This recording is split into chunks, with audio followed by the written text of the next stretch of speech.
Hi guys সকলকে Pinki simple লাইফস্টাইলত আৰু এটা অন্য ভিডিঅ'লৈ স্বাগতম জনাইছো। সকলোৱে ভালে আছে। আজি লৈ আহিছো আৰু এটা ৰেচিপি তালৰ পিঠা। একদম ইজি পদ্ধতিত মই শিকাই দিম আপোনালোকক তালৰ পিঠা কেনেকৈ বনাই খাব পাৰে। বহুতেই টেষ্টি হয়। সবে জানে কিন্তু মই কেনেকৈ বনাও হেতু মই ভাবিছো অকমান আপোনালোকৰ লগত শেয়াৰ কৰো। সো মই ফালে এটা গামলা ললিছো, চালনি ললিছো আৰু তালটো ভালকে ধুই লৈ আহিছো। দেওবাৰৰ অনা হয়, মই মঙ্গলবাৰে বনাইছো কিন্তু ভিডিওটো অকমান দিবলৈ লেট হৈ গৈছে। তো মই বাকলি কেটা এৰাই লৈছো ভালকে। আৰ এই ৰেসিপিটো কিন্তু একদমই ইজি হয়। মই পিঠা বনাম হৰু হৰুকে, তো আপোনালোকে চাব পুৰা ভিডিওটো স্কিপ নকৰাকে একদম হৰু হৰু ভিডিও দিছো। আর রেসিপি ভিডিও দি আছো যেহেতু মানে পুরা মানে অকমান কাটি কাটি দিছো, নহলে ইমান ঘহা ঘহি দেখাব থাকিলে বহুত টাইম লাগি যাব, বহুত ডাঙৰ দীঘল এটা ভিডিও হৈ যাব। তো অলপ পানী ছটিয়াই ছটিয়াই মই এই তালটো এনেকা চালি লৈছো। তিনটা গুটি ওলাইছিলে, তো হেতু কাৰণে মই গুটিখিনি ভালকৈ পানী দি দি ছটিয়াই ছটিয়াই চালি লৈছোঁ। তাৰপিছত এটা গামলাটোত 4-5 চামুচ দি দিছোঁ চাউল গুড়ি আৰু 2 চামুচ দি দিছোঁ ময়দা। চাউল গুড়িটো দিলে কি হয় অকণমান মুৰমুৰা কুৰকুৰা টাইপৰ হ'ব, তো সেইটো কাৰণে চাউল গুড়ি দি দিছোঁ আৰু ময়দা দিছোঁ। তাৰপিছত সেইখিনি আৰু অকণমান চেনি দি দিছোঁ। চেনিটো আপোনালোকে নিজৰ সোৱাদ অনুসৰি দিব। তাৰপিছত ধুনীয়াকৈ ভালকৈ মিলাই ল'ব। একদম ফেটি যিমান পাৰে ইমান ফেটি মিলাব যাতে চেনিটোও গলি যায় আৰু যিমান ফেটিব নহয় যাতে ইমানে টেষ্টি হয়। এইটো মানে ফুলি যাব, ধুনীয়াকৈ ফুলি যাব। তো সেইটো কাৰণে তেনেকুৱা ভালকৈ মিলাই পিনি ফেটি ল'ব, যিমান পাৰে ইমানেই ফেটি ল'ব। তো ভালকৈ পুৰা ফেটি লৈছোঁ।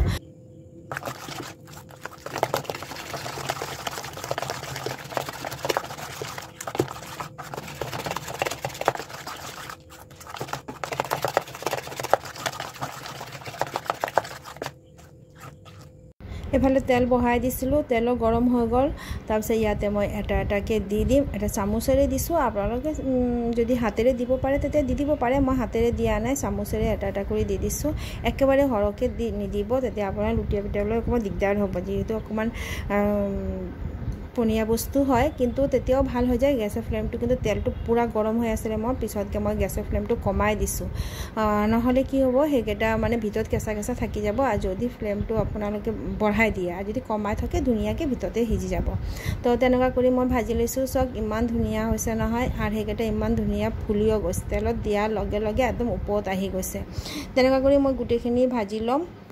আৰু তেনেকুৱা ৰেচিপি যদি আপোনালোকে খোৱা নাই এবাৰ বনাই খাব। বহুতে সেইটোৰ মালপোৱাও বনায়, সেইটোও বনাব পাৰে। কিন্তু মালপোৱাটোত কি হয় অকণমান চুজি আটা যি হওক অকণমান বেছিকৈ দিব লাগে, তাৰপিছতে পানী দি গুলিব। সেইটো মই পানী চানী একো ইউজ কৰা নাই, ইয়াতে পূৰা তালৰ ফ্লেভাৰটো পূৰা আছে। মই একো পানী দিয়া নাই, দেখিছে আপোনালোকে, খালি সুদা চাউল গুড়ি আৰু ময়দা দিছোঁ।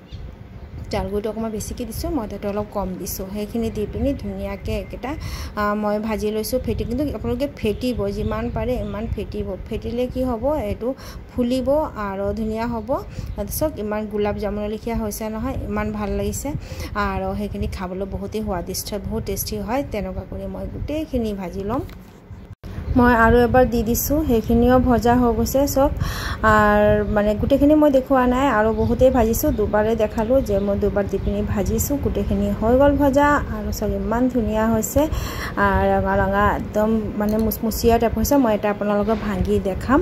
আৰু আজিৰ এই ৰেচিপিটো যদি আপোনালোকক ভাল লাগে তেতিয়া লাইক কৰি দিব, শ্বেয়াৰ কৰিব, ছাবস্ক্ৰাইব কৰিব নাপাহৰিব। তো আজিলৈ টাটা বাই বাই, সকলোৱে ভালে থাকিব।